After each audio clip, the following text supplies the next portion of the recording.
What's up, everybody? Welcome to another edition of Motivational Monday. Obviously, it's our first Motivational Monday of the new year. So I was just thinking about different stories and things that's happened in my life personally, in our lives as a business. And I was thinking back to 2019. So 2019 was the first year that Brad and I put our white Mustang together to go race, limited 235. So right now, if we could go back in time, we were getting that car ready to go to the racetrack with us for the very first time. We had to buy a trailer. We had to figure out, get that trailer packed full of everything that we thought that we needed, things like that, because we had raced with some partners before we race on our own, but this was really just the first time that we were going 100% our own, 100% our program. So we had so much that we had to get ready for. Need to get the car on the dyno, need to get it finished, then get it on the dyno. Really, we were hoping to go test somewhere beforehand because we were going to show up to arguably the biggest race of the year untested, which that ended up, we didn't have time. So we did get the car on the dyno, got everything finished up. We got a trailer bought. We got it packed full. Did a burnout in the parking lot, put it up on the two-step, bumped it in the parking lot, and double-checked everything that we could and shoved that thing in the box and drove all the way to South Georgia. If you've ever been to the Lights Out race, it's kind of a cluster. It's super busy. Never pay for testing because you just don't get a lot for that. So we went down, we paid for testing, ended up getting one hit. And that first hit, Brad just put a tune-up in it. And I let off the button. And when I brought my hand back up to the steering wheel, I accidentally hit the shifter. So it just went from, basically letting off the button to going in a second gear. So that was a big fart in the wind. When we started the project, basically our goal was to try to build this car for as cheap as possible to see if we could be, competitive in a heads-up class. And our goal was to go like 530s, 520s is really kind of where it started at. And so we had paid for testing. We made one hit. That was it. And then later that night, I think we went into Q1. And we ended up, since we didn't get any testing hardly, we decided to double enter into Radio Versa World, just because normally at that event, Radio Versa World got the most hits out of anybody. Obviously, we had no prayer of doing any good in that category. It was just a matter of so we could take advantage of the 17 qualifying hits that they get. And I'm being a little silly, but they get a lot. So that's what we decided to do. The first hit on that car under power without Jason making any stupid mistakes, it went 530s right off the trailer, which we were super excited about that. For Brad just throwing a tune-up in it and just kind of guessing, and I'm sure it was way more than a guess. But anyway, things was looking super promising. We had qualified really the top half of the field. Everything on the car was working flawlessly. You hear of new car blues, but honestly, we had done a really good job of, putting the thing together, double checking everything. We literally had not one issue. It did exactly what it was supposed to do every time, and it was progressively getting faster. I was obviously getting more comfortable with the car, all that stuff. So we had checked all the boxes, right? It was going great. And I believe this would have been on Friday or Saturday, or actually it would have been on Saturday. So on Saturday, we actually ended up qualifying for the Radio Versa World Second Chance race, which back then, like, RVW was huge, man, and they would have more than 64 cars, so they would divide it up. I think it was in two 32-car fields or whatever it was, and so we qualified for the Second Chance race, and we decided to go up for first round just because the way the run order was would have given us a hit at the racetrack about an hour before our actual first round in limited 235 was. So we're like, let's take advantage of that hit. Of course we're going to lose, but we'll get a hit at the racetrack, again, right before we go for first round. So my idea for myself as a driver was I kind of been really concentrating on the car, but I really wanted to hit the tree well. I hadn't went red in the car yet, so I really kind of wanted to push myself to go red to see if I could do it, things like that. So anyway, we go up and we're racing a tube chassis like Duster. I do remember it was called the Demon Duster, and we called our car the Holy Ghost, which was just kind of funny. So it was a blower car. Obviously it should have been extremely fast. Did talk to the guy, was a nice guy. Let him know, like, hey man, if you can't tell, like, we're just 235 car. We're out here to, just make some hits. We're probably going to go 520s. Just don't do anything stupid. You have an easy round win. We're just looking for some testing. So anyway, we go up, and I was like, I think I was like 30 on the tree. So I wasn't like amazing, but I wasn't bad. But this guy, man, he goes red. And we leave the starting line. I don't know, just whatever had happened. I don't know if he had an issue or what. But he goes red. But besides that fact, after I let go of the button, like, this guy should be like miles ahead of me, basically. But he's not. And he is still under power. So, like, this thought immediately goes through my head of, like, man, we must be, like, he must be really sucking, or we must be on a lap. And I no longer get that thought out of my head as I see this guy bounce off the wall, and he is coming aggressively into my lane.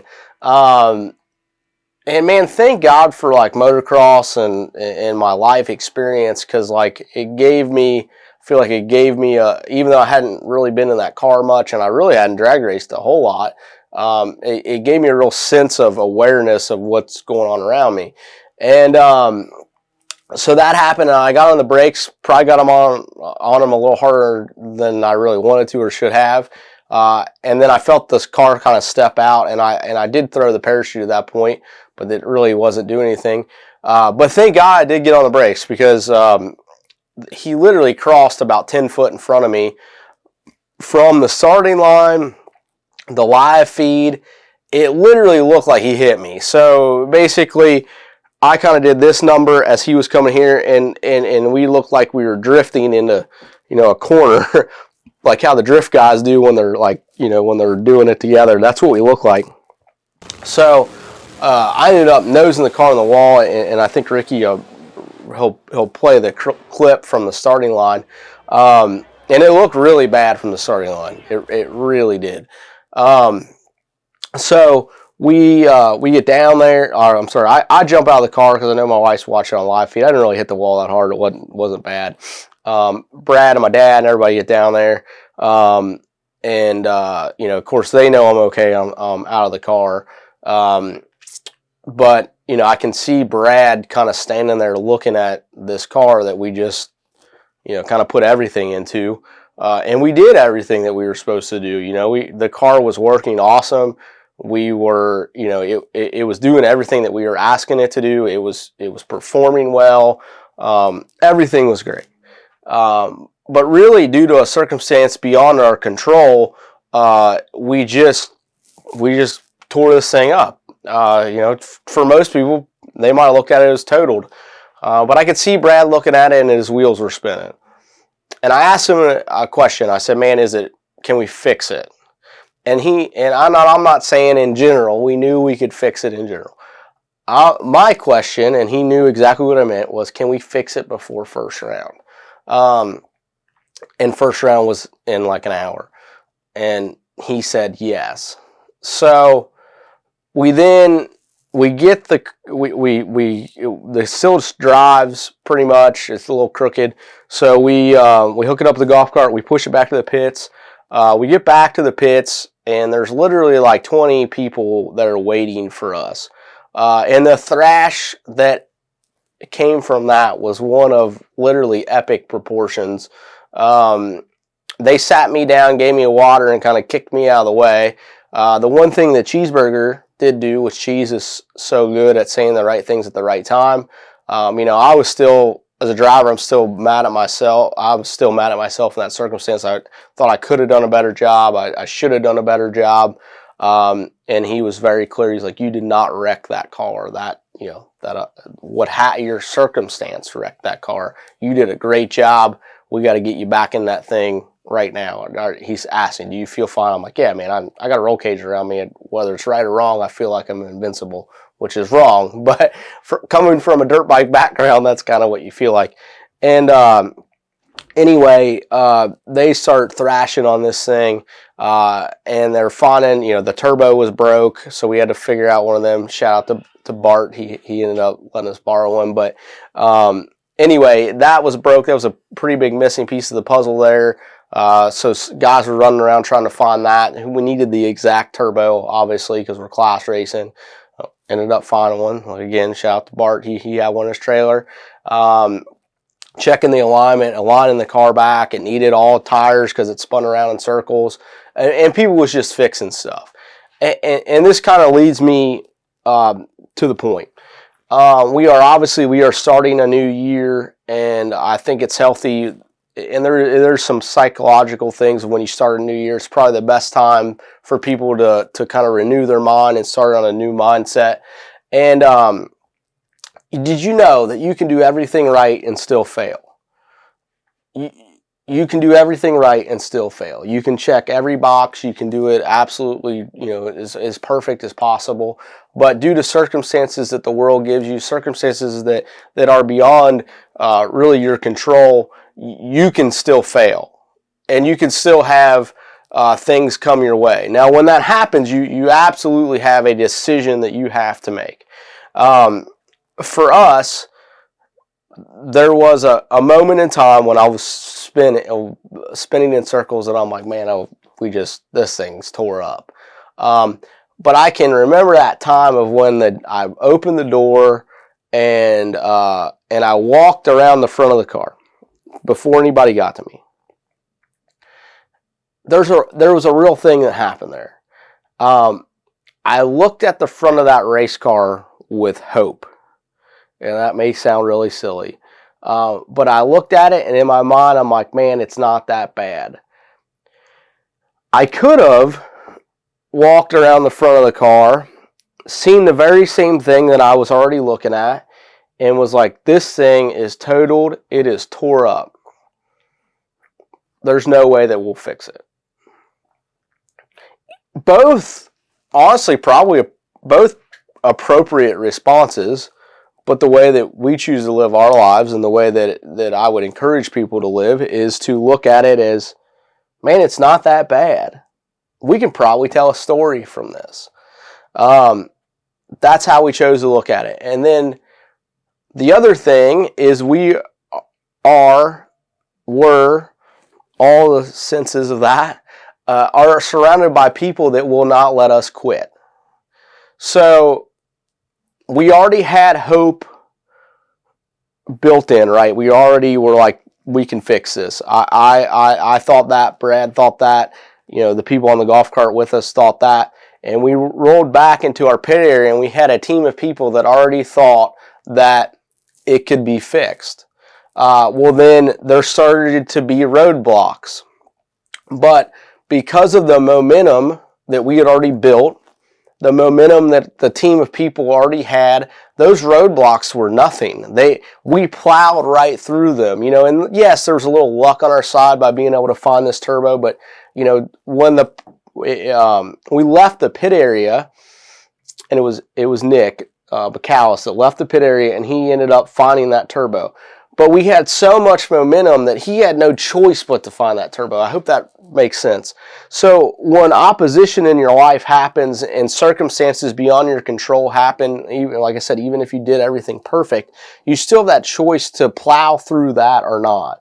And that's the real powerful part is when not only you decide to plow through it, but your group of people decide to plow through it. And that's what we did, man. We kept plowing. We kept finding whatever was broken and fixed it, and people kind of divided off in teams naturally. Nobody had to take control. It just happened.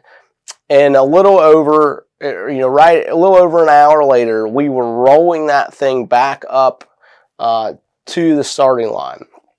And that was such a powerful moment for me to be sitting in the race car again, going up through the trailers with duct tape and pop rivets and everything else. We had wrote Pop Rivet Express on it. Everybody that fixed it signed it. We wrote Jesus Loves Race Cars on it just because we knew it was going to get photographed so many times. So what opposition does, though, is it creates a real platform for you to be able to tell a story. It creates a real platform for hope. Nobody cares what you do when you have no opposition. Nobody cares what you do when the race win is easy. Yeah, it's great that you won. But when you really overcome something, that's when people really care and it really give you the ability to sow hope into people's lives. And that's exactly what happened. Just so happened that we ended up having a first round bye because the guy that we had a mechanical failure, couldn't make it. So we made it past first round. That race, our very first race in that race car, very first race in Limited 235 ever, we ended up taking that car, duct tape, pop riveted, and band-aided together to the semifinals. It was awesome. It was a win. And it was a story that is so awesome. I love that story because of the people that helped us overcome. And I wouldn't change a thing. That cost us, I don't know, a few $1,000s or whatever it was. But money really, whatever. Like, money's just a vessel to be able to tell a good story. And it was a hell of a good story. And it's such a teachable moment. I would never go back in time and change what happened. It was absolutely worth it. So for 2022, and I always need a reminder of this, and I hope hopefully you guys can get something from this also, but for 2022, even if you did everything right and it didn't go your way, pick yourself up, be surrounded by people that can help you do that, and plow through whatever opposition that is. And even if the race car doesn't look perfect, even if your life doesn't look perfect, but you got some friends that will help you duct tape, pop rivet, and get it back together, you can still make it to the finish line. And you can have a really powerful story of when you do. We love you. Have a good 2022. We appreciate you watching. See ya.